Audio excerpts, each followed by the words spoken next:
Hello guys, in today's video I'm going to talk about how to fix Pinterest save failed problem. So the answer is easy. Just go to the settings and then scroll down to the apps section and then go to the search and search Pinterest,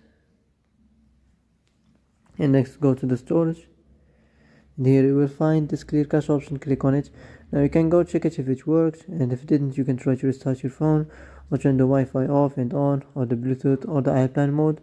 Also you can try to clear data, but be careful.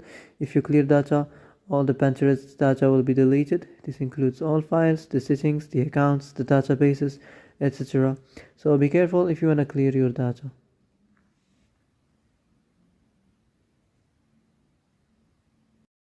So that's it for today's video. I hope this is the answer you've been looking for. And if you like this video, don't forget to like and subscribe, and see you in the next video.